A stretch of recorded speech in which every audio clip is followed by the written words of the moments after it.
Mesdames, Messieurs, fidèles abonnés de Kadara TV, bonjour et bienvenue dans cette édition du journal télévisé dont voici les titres. Migration vers le numérique du Bénin. Le gouvernement béninois a initié une session avec Patricia Dossou-Bété Kodia, directrice générale de la Société béninoise des infrastructures de radiodiffusion, afin d'informer la population sur les mesures en cours.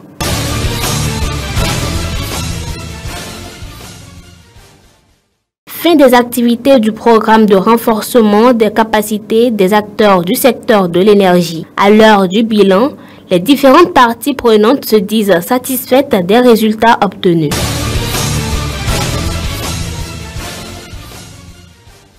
Fiscalité pour finir, le consultant fiscaliste Raoul Rustico est notre invité. Il va nous parler du rôle ou sinon de l'importance du fiscaliste dans une entreprise.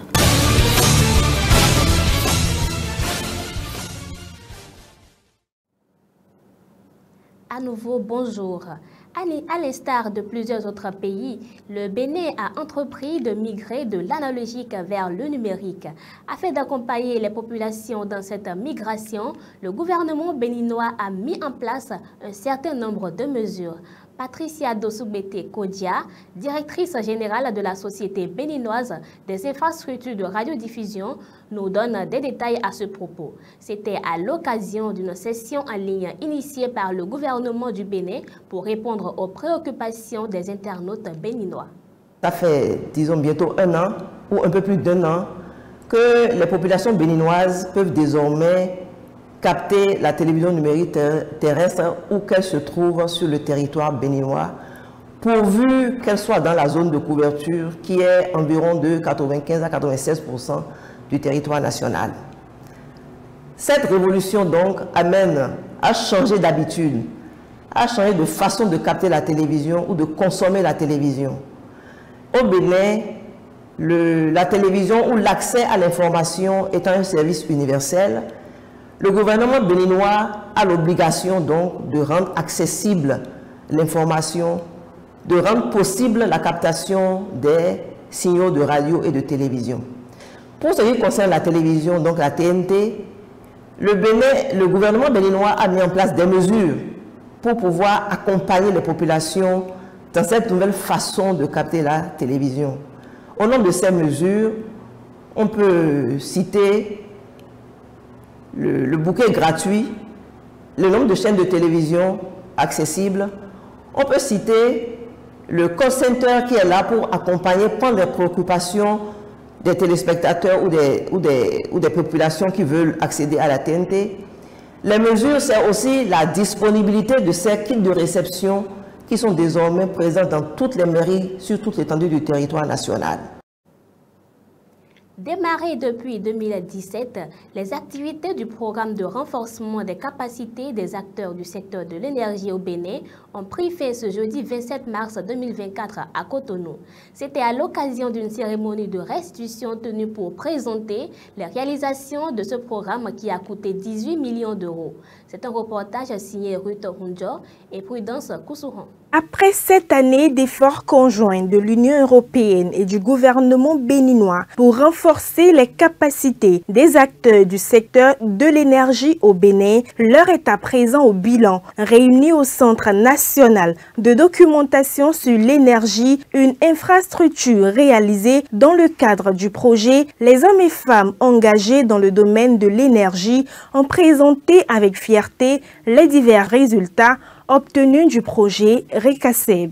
Lequel projet a contribué à la réalisation concrète d'actions et d'études, à la mise en place de nouvelles structures et d'un système d'information national de l'énergie dénommé SNEL.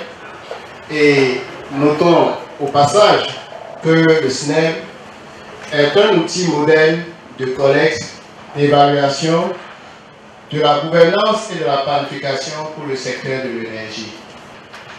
Le projet RECASEB a donné une occasion unique pour renforcer la gouvernance du secteur de l'énergie avec un cadre juridique et institutionnel approfondi et favoriser le développement des outils nouveaux et modernes mis au bénéfice de l'administration publique. C'est bien de concert avec l'ensemble des parties prenantes à divers niveaux du secteur de l'énergie que l'ensemble des activités de l'assistance technique de RECASEB ont été menées. On a organisé de nombreuses formations pour l'amélioration de l'accès aux emplois des jeunes, en priorisant les jeunes et les femmes, en promotion des énergies renouvelables et l'efficacité énergétique, ainsi qu'une série de formations axées sur le secteur privé au sein de ce Centre national de documentation au Bénin. Plus de 3000 personnes ont été touchées par ce projet. Face à ces résultats, les différentes parties prenantes ont unanimement exprimé leur satisfaction. En partageant donc nos ambitions similaires, en accordant une place prioritaire au thème de renforcement des capacités, l'Union européenne se réjouit d'avoir pu, depuis 2017, répondre exactement aux enjeux à travers la mise en œuvre du programme RECASEB.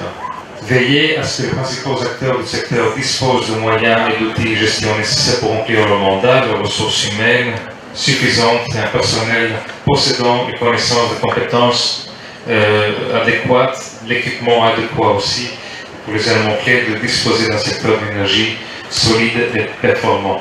Il y a beaucoup de choses qui se sont passées. On est très fiers et heureux d'avoir pu accompagner tous ces changements, toutes ces bouleversations, permettant donc d'avancer, permettant d'améliorer l'efficacité du secteur, son niveau de pilotage, son niveau de compétence. Donc nous sommes très heureux d'avoir fait tout ça, d'avoir permis d'éclore à ces compétences. Les diverses réalisations du projet RECASEB marquent le début d'une série de nouveaux défis, appelant à un engagement accru à tous les niveaux.